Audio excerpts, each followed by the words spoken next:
Hello friends, स्वागत है आपके अपने YouTube channel English coaching classes में। हम आशा करते हैं दोस्तों आप लोग एकदम स्वस्थ और मस्त होंगे और अपने अपने सीटेट एग्जाम के लिए दोस्तों बहुत ही अच्छे ढंग से प्रिपरेशन कर रहे होंगे।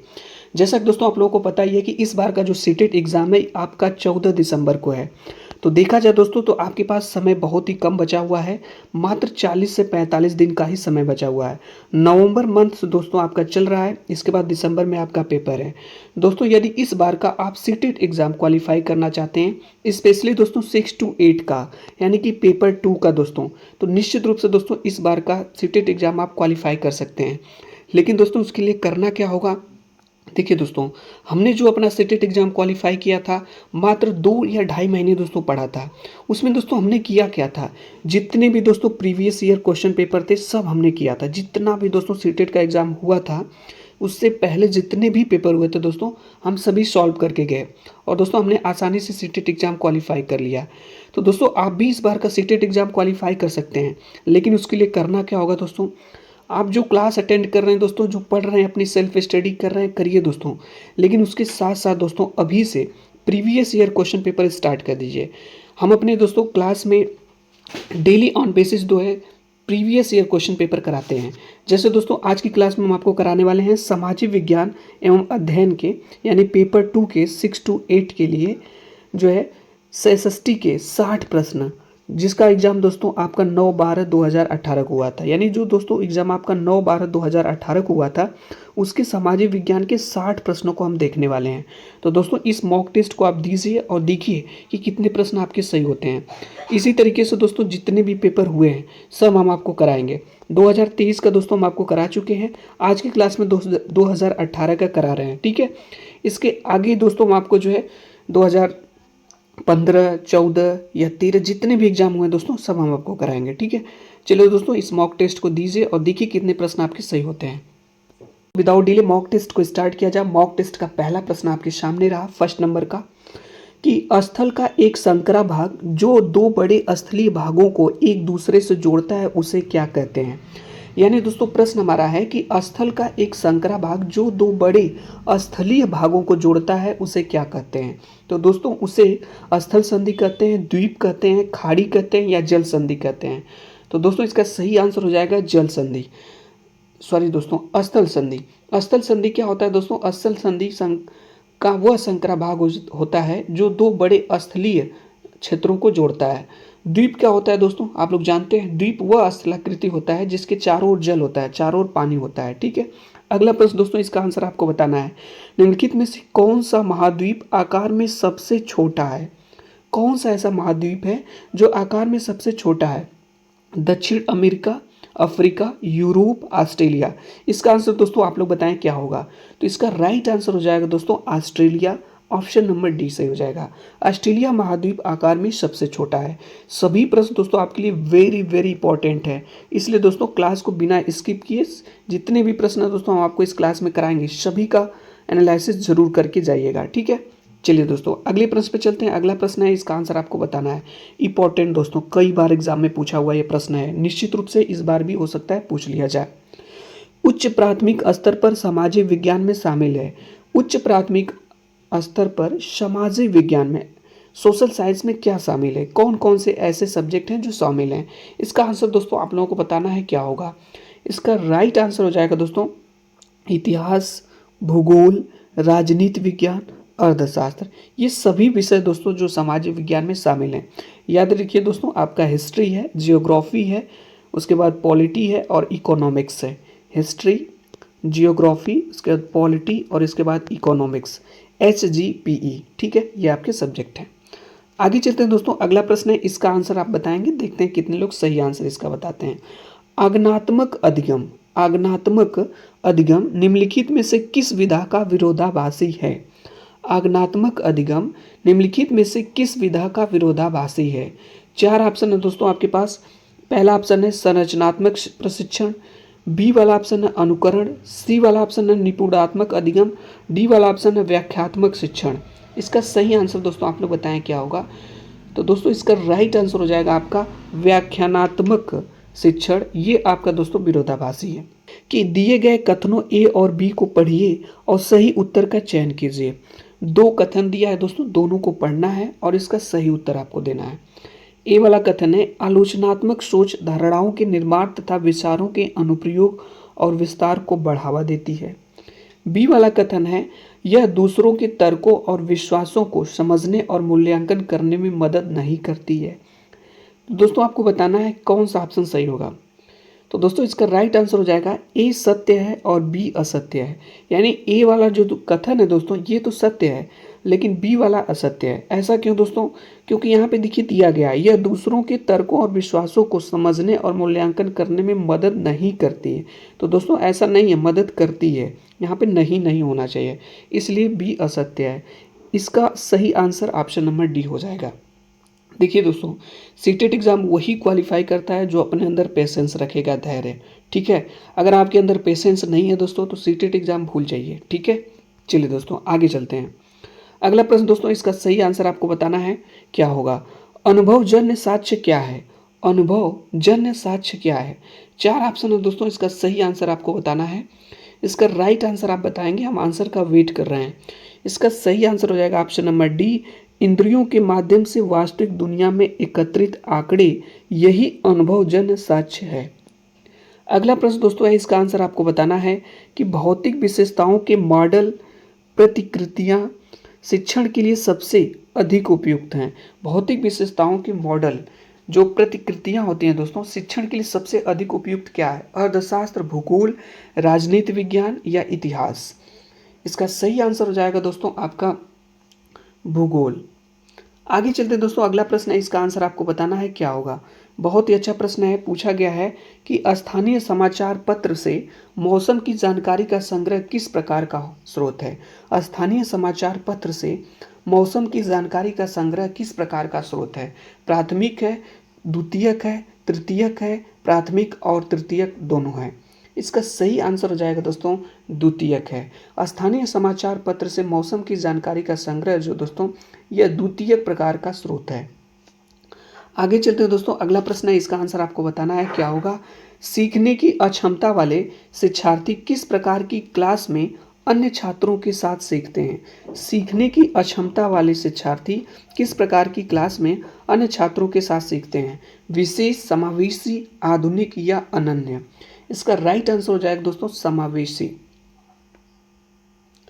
अगला प्रश्न दोस्तों, इसका आंसर आपको बताना है क्या होगा। देखिए दोस्तों, सभी प्रश्न आपके लिए इंपॉर्टेंट है, इसलिए रिवीजन जरूर करिए। ठीक है, चलिए अगला प्रश्न है, निम्नलिखित सिद्धांत किसने दिया? यह एक प्रकार का स्टेटमेंट सिद्धांत दिया गया है और ये किस मनोवैज्ञानिक द्वारा दिया गया है ये आपको बताना है। ये स्टेटमेंट क्या है? हमारा जो सिद्धांत है, प्रिंसिपल, सभी बच्चे विकास के समान अनुक्रम से गुजरते हैं लेकिन विभिन्न दरों से, इसलिए शिक्षक को पूरी तरह से क्लास के लिए नहीं बल्कि व्यक्तिगत बच्चों और छोटे समूहों के लिए गतिविधियों की योजना बनानी चाहिए। आप लोग बताइए दोस्तों, ये प्रिंसिपल किसने दिया? इसका सही आंसर हो जाएगा दोस्तों जीन पियाजे ने ये स्टेटमेंट दिया था। इसका राइट आंसर हो जाएगा। अगला प्रश्न दोस्तों बहुत ही इंपॉर्टेंट है, बहुत ही अच्छा प्रश्न है। पूछा गया है प्रश्न हमारा कि क्लास में सहकारी शिक्षा को बढ़ावा देने के लिए इस शिक्षक को चाहिए। सहकारी शिक्षा को दोस्तों बढ़ावा देना है, उसके लिए एक शिक्षक को चाहिए। पहला ऑप्शन है उन्हें व्यक्तिगत परियोजनाएं दें। बी वाला ऑप्शन है काम के लिए कक्षा को छोटे समूहों में विभाजित करें।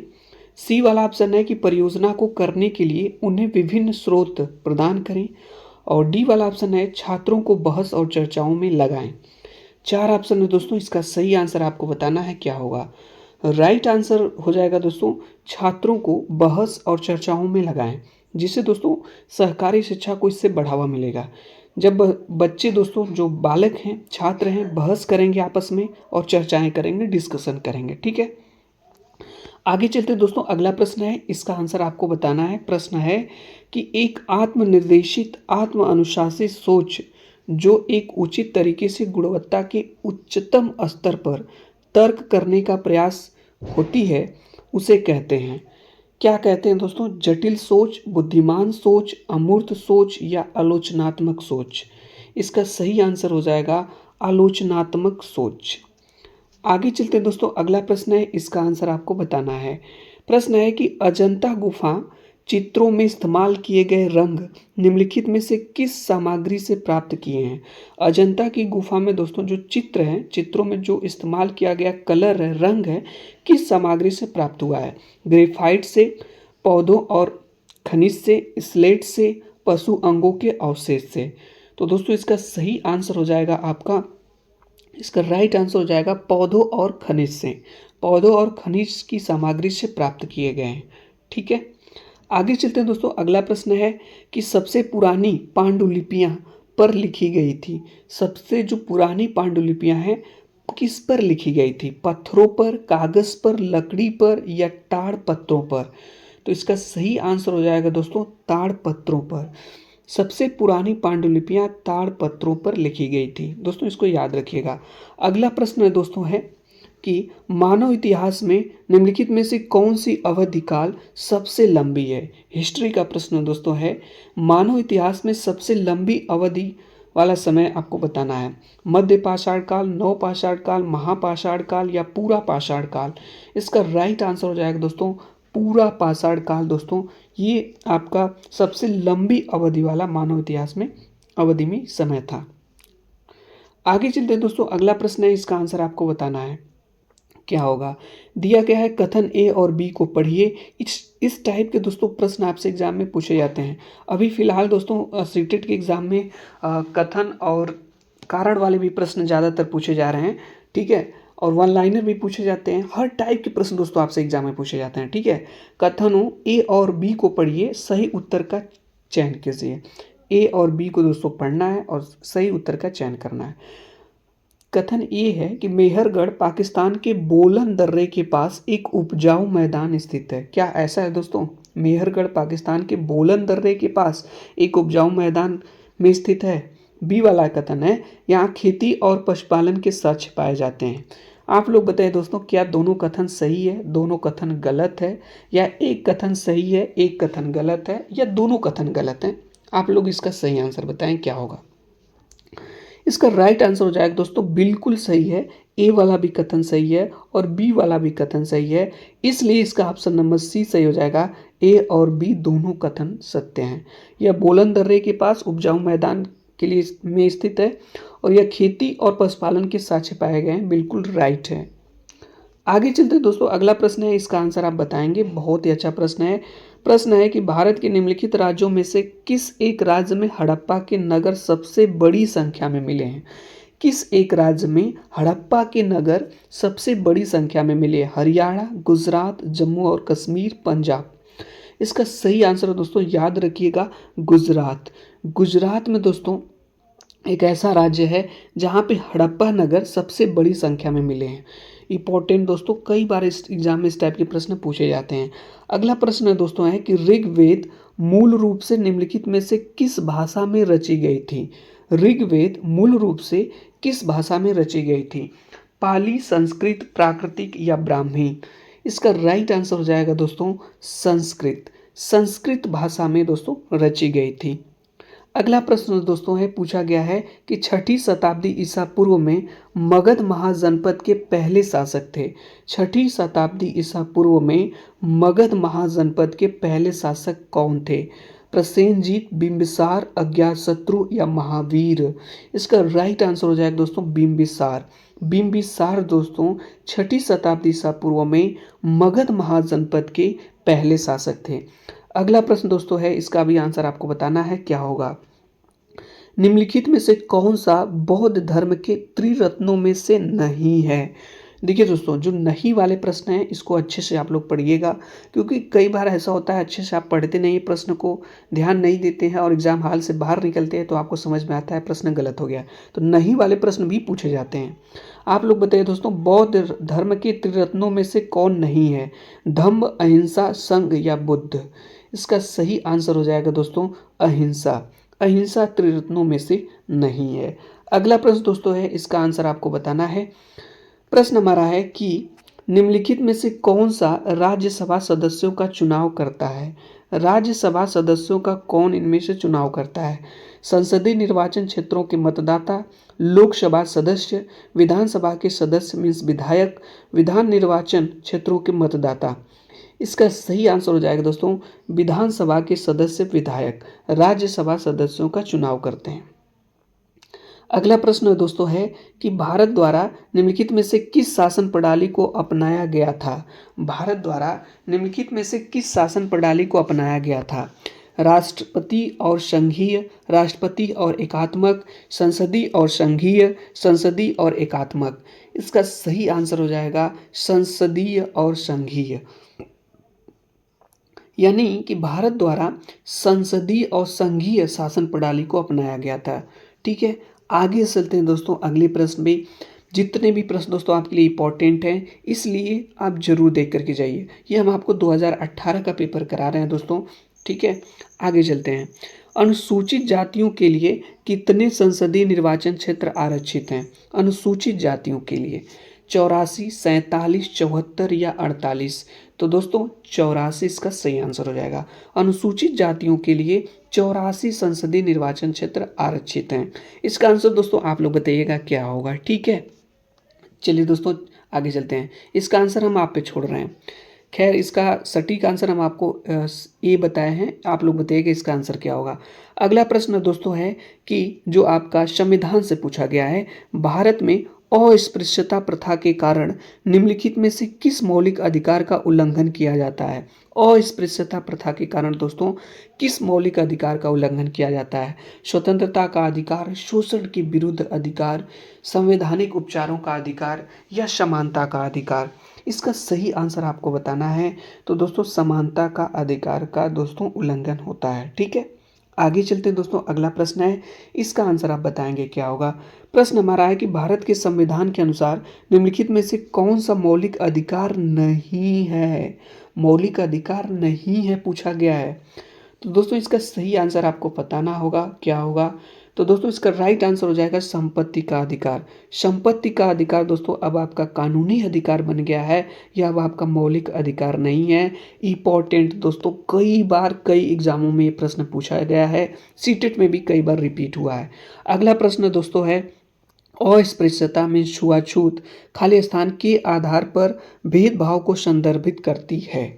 लिंग के आधार पे, जाति के आधार पे, वंश के आधार पे या शारीरिक विकलांगता के आधार पे। तो दोस्तों इसका सही आंसर हो जाएगा जाति के आधार पर। और अस्पृश्यता दोस्तों जाति के आधार पर भेदभाव को संदर्भित करती है, हो जाएगा।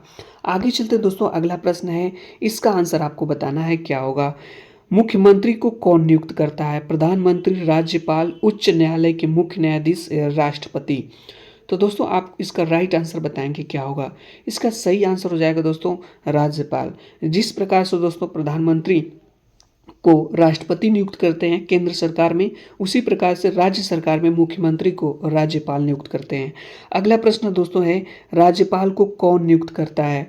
मुख्यमंत्री, भारत के मुख्य न्यायाधीश, राष्ट्रपति या प्रधानमंत्री। तो दोस्तों इसका सही आंसर हो जाएगा राष्ट्रपति। राष्ट्रपति दोस्तों राज्यपालों की नियुक्ति करते हैं, मतलब उनको शपथ दिलाते हैं। आगे चलते हैं दोस्तों अगला प्रश्न है, इसका आंसर आपको बताना है क्या होगा। प्रश्न हमारा है कि प्रधानमंत्री का चुनाव कौन करता है। मुख्यमंत्री, सांसद और विधायक, मंत्रियों की परिषद। इसका राइट आंसर दोस्तों बहुत ही आसान प्रश्न है, तो सांसद हो जाएगा। अगला प्रश्न दोस्तों है कि निम्नलिखित में से किसको भारत का पहला नागरिक कहा जाता है। तो दोस्तों गृह मंत्री, राष्ट्रपति, प्रधानमंत्री, भारत के मुख्य न्यायाधीश। तो ये तो सबको पता होगा, तो इसका सही आंसर हो जाएगा राष्ट्रपति। अगला प्रश्न दोस्तों है, इसका आंसर आपको बताना है क्या होगा। बहुत ही अच्छा प्रश्न है। प्रश्न पूछा गया है कि निम्नलिखित में से किसको भारत में राज्य का पहला नागरिक कहा जाता है। वही प्रश्न दोस्तों सेम रिपीट किया गया राज्य में, लेकिन दोस्तों पूछा गया है राज्य में। देश का पहला नागरिक दोस्तों कौन है, राष्ट्रपति। तो राज्य का पहला नागरिक कौन होगा, आप लोग बताइए इसका सही आंसर। तो राज्यपाल हो जाएगा। राज्यपाल देश का, राज्यपाल राज्य का पहला नागरिक और देश का राष्ट्रपति होता है। अगला प्रश्न दोस्तों कि वर्तमान लोकसभा 2014 के बाद है, 14वीं है, 15वीं है या 16वीं या 13वीं है। इसका राइट आंसर दोस्तों आप लोगों को बताना है। इसका राइट आंसर 16 हो जाएगा, 16वीं। आप लोग इसका सही आंसर बताइएगा क्या होगा। अगला प्रश्न दोस्तों है कि भारत का वर्तमान राष्ट्रपति कौन है। प्रतिभा पाटिल, एम वेंकैया नायडू, रामनाथ कोविंद या नरेंद्र मोदी। तो दोस्तों इसका सही आंसर आप बताएंगे क्या होगा। क्योंकि दोस्तों ये पेपर 2018 का है, तो उस समय वर्तमान जो आपके राष्ट्रपति थे वो आपके जो है रामनाथ कोविंद थे। लेकिन इस समय दोस्तों नहीं है। अगर इस समय पूछा जाएगा तो करंट के हिसाब से आप आंसर दीजिएगा। ठीक है, ये 2018 का पेपर है दोस्तों, उसके अकॉर्डिंग ये आंसर है। ठीक है, इस बात का ध्यान रखिएगा। आगे चलते दोस्तों, अगला प्रश्न है, इसका आंसर आप बताएंगे क्या होगा। प्रश्न हमारा है कि भारत के संविधान में निम्नलिखित में से किसका उल्लेख नहीं किया गया है। सरकार का ढांचा, राजनीतिक दलों के नाम, नागरिकों के अधिकार, राज्यों और केंद्र शासित प्रदेशों के नाम। इसका राइट आंसर हो जाएगा दोस्तों, राजनीतिक दलों के नाम का उल्लेख नहीं किया गया है। भारत के संविधान में निम्नलिखित में से किसका उल्लेख नहीं किया गया है। तो दोस्तों ये तो हो चुका है, राजनीतिक दलों के नाम। अगला प्रश्न दोस्तों है कि राज्यसभा के सदस्यों को कौन नामांकित करता है। राज्यसभा के सदस्यों को कौन नामांकित करता है। उपराष्ट्रपति, प्रधानमंत्री, सर्वोच्च न्यायालय के मुख्य न्यायाधीश या राष्ट्रपति। तो दोस्तों इसका सही आंसर हो जाएगा राष्ट्रपति। अगला प्रश्न दोस्तों है कि निम्नलिखित में से कौन भारत की संविधान सभा का अध्यक्ष था। संविधान सभा का अध्यक्ष था B R Ambedkar, doctor V R Ambedkar, doctor Rajendra Prasad, Jawaharlal Nehru, C Rajagopalachari. इसका सही आंसर हो जाएगा दोस्तों डॉक्टर राजेंद्र प्रसाद। आगे चलते दोस्तों, अगला प्रश्न है, इसका आंसर आपको बताना है दोस्तों। इसका राइट आंसर क्या होगा। प्रश्न हमारा है कि निम्नलिखित में से कौन भारत का एकमात्र भारतीय गवर्नर जनरल था। भारत का एकमात्र भारतीय गवर्नर जनरल कौन था। चार ऑप्शन दोस्तों, इसका राइट आंसर आपको बताना है। तो इसका सही आंसर हो जाएगा दोस्तों ऑप्शन नंबर सी, यानी चक्रवर्ती राजगोपालाचारी। अगला प्रश्न दोस्तों है कि भारत का संविधान कब अपनाया गया था। ये सभी प्रश्न दोस्तों इंपॉर्टेंट हैं, एग्जाम में पूछ ही लिए जाते हैं। आप लोग बताइए इसका सही आंसर क्या होगा। भारत का संविधान कब अपनाया गया था। इसका राइट आंसर हो जाएगा दोस्तों 26 नवंबर 1949 को। अगला प्रश्न दोस्तों है कि निम्नलिखित में से किसने भारत की रियासतों को एकीकृत करने में निर्णायक भूमिका निभाई थी। एकीकृत करने में दोस्तों आपको पता होना चाहिए दोस्तों कि जो हमारा जो भारत है 552 छोटी छोटी रियासतों में बिखरा हुआ था। इसको एकीकृत करने का काम दोस्तों सरदार वल्लभ भाई पटेल जी ने किया था। इसलिए इसका सही आंसर ऑप्शन नंबर ए हो जाएगा। आगे चलते दोस्तों, अगला प्रश्न है, इसका आंसर आपको बताना है क्या होगा। प्रश्न हमारा है कि निम्नलिखित में से कौन भारत के संविधान की समवर्ती सूची के मामलों में कार्य करता है। समवर्ती सूची, जैसा दोस्तों आपको पता होना चाहिए, समवर्ती सूची एक होती है, एक राज्य सूची होती है, ठीक है, एक केंद्र सूची होती है। ये सभी सूचियां हैं। तो इसका आंसर आपको बताना है क्या होगा। इसका राइट आंसर हो जाएगा दोस्तों, केंद्र सरकार और राज्य सरकारें समवर्ती सूची के मामलों में काम करती हैं। सेंट्रल गवर्नमेंट और दोस्तों राज्य जो स्टेट गवर्नमेंट है, दोनों समवर्ती सूची के मामले में काम करती हैं। ऑप्शन नंबर डी सही हो जाएगा। अगला प्रश्न है, निम्नलिखित में से कौन भारत की संविधान सभा में मसौदा समिति के अध्यक्ष थे। मसौदा समिति के, इसका सही आंसर हो जाएगा दोस्तों doctor B R Ambedkar ji, जो दोस्तों मसौदा समिति के अध्यक्ष थे। आगे चलते दोस्तों, अगला प्रश्न है, इसका सही आंसर आपको बताना है। प्रश्न हमारा है कि 18वीं शताब्दी में किसके नेतृत्व में बंगाल धीरे धीरे मुगल नियंत्रण से अलग हो गया था। किसके नियंत्रण से दोस्तों। इसका सही आंसर हो जाएगा दोस्तों मुर्शिद कुली खान। मुर्शिद कुली खान बंगाल इन्हीं के नेतृत्व में दोस्तों धीरे धीरे मुगल नियंत्रण से अलग हो गया था। अगला प्रश्न है दोस्तों, इसका आंसर आप बताएंगे। निम्नलिखित में से किस गवर्नर जनरल ने फैसला किया कि बहादुर शाह जफर आखिरी मुगल सम्राट होंगे और उनकी मृत्यु के बाद किसी भी वंशज को शासक के रूप में पहचाना नहीं जाएगा। इसका राइट आंसर हो जाएगा दोस्तों Lord Canning. Lord Canning governor general था दोस्तों, जिसके ने फैसला किया कि बहादुर शाह जफर आखिरी मुगल सम्राट होंगे, उनकी मृत्यु के बाद किसी भी वंशज को शासक के रूप में पहचाना नहीं जाएगा। आगे चलते दोस्तों, अगला प्रश्न है, इसका आंसर आपको बताना है। प्रश्न हमारा है कि किस गवर्नर जनरल ने घोषित किया कि अवध पर गलत तरीके से शासन किया जा रहा था और उचित प्रशासन सुनिश्चित करने के लिए ब्रिटिश शासन की आवश्यकता थी। चार ऑप्शन दोस्तों, इसका सही आंसर हो जाएगा लॉर्ड डलहौजी। अगला प्रश्न दोस्तों बहुत ही इंपॉर्टेंट है, कानपुर के किस शासक ने खुद को पेशवा कहा। किसने खुद को दोस्तों पेशवा कहा था। इसका सही आंसर हो जाएगा दोस्तों बाजीराव द्वितीय ने खुद को पेशवा कहा था। अगला प्रश्न दोस्तों, इसका सही आंसर आपको बताना है। कारखाने के विषय में पढ़ाने के लिए सबसे उपयोगी विधि होगी। कौन सी दोस्तों सबसे उपयोगी विधि होगी। इसका सही आंसर हो जाएगा दोस्तों किसी औद्योगिक कारखाने की यात्रा आयोजित करना, यही दोस्तों सबसे उपयोगी विधि होगी। अगला प्रश्न दोस्तों बहुत ही इंपॉर्टेंट है। एडुसेट से क्या अभिप्राय है? 4 ऑप्शन है दोस्तों, इसका सही आंसर आपको बताना है। तो दोस्तों यह एक मानव निर्मित भारतीय उपग्रह है। याद रखिएगा दोस्तों, यह एक प्रकार का मानव निर्मित भारतीय उपग्रह है।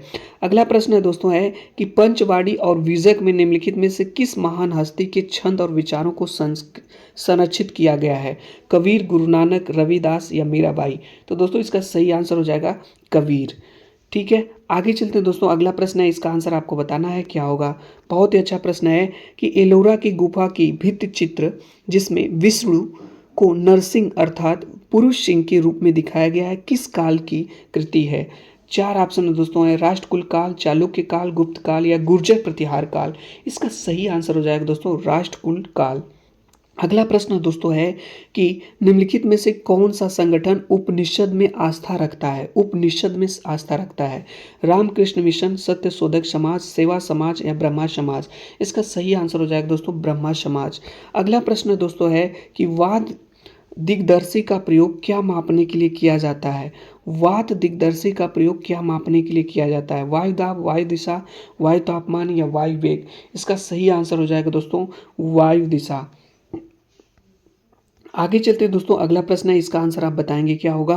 प्रश्न है कि वायुमंडल की निम्नलिखित में से कौन सी परत रेडियो तरंगों के संचरण में मदद करती है? वायुमंडल की निम्नलिखित में से कौन सी परत रेडियो तरंगों के संचरण में मदद करती है? मध्यमंडल, वाहमंडल, बहिमंडल या समताप मंडल? इसका सही आंसर हो जाएगा दोस्तों वाहमंडल। अगला प्रश्न दोस्तों बहुत ही अच्छा प्रश्न है, पूछा गया है कि पृथ्वी की विभिन्न परतों को क्रम में आंतरिक से बाहरीतम परत तक पहचानिए। यानी दोस्तों पृथ्वी की जो परत है वो दी गई है आंतरिक से बाहरीतम, उसको आपको पहचानना है। ठीक है, 4 ऑप्शन दोस्तों आपके पास है, इसका सही आंसर आप बताएंगे क्या होगा? तो इसका राइट आंसर हो जाएगा दोस्तों पहले आंतरिक कोड, उसके बाद बाहरी कोड, उसके बाद मेटल, उसके बाद परपटी। यही वाला ऑप्शन आपका सही हो जाएगा। ठीक है, आगे चलते हैं दोस्तों, अगला प्रश्न है, इसका आंसर आप बताएंगे क्या होगा? बहुत ही अच्छा प्रश्न है। दिए गए आरेख में सूर्य, पृथ्वी और चंद्रमा की स्थिति को ध्यान से देखिए और बताइए कि क्या दर्शाता है। सूर्य, पृथ्वी और चंद्रमा को ध्यान से देखिए और इसमें देखिए कि क्या दर्शाया गया है। चंद्र ग्रहण, बृहद ज्वार भाटा, लघु ज्वार भाटा या सूर्य ग्रहण? इसका सही आंसर हो जाएगा दोस्तों लघु ज्वार भाटा।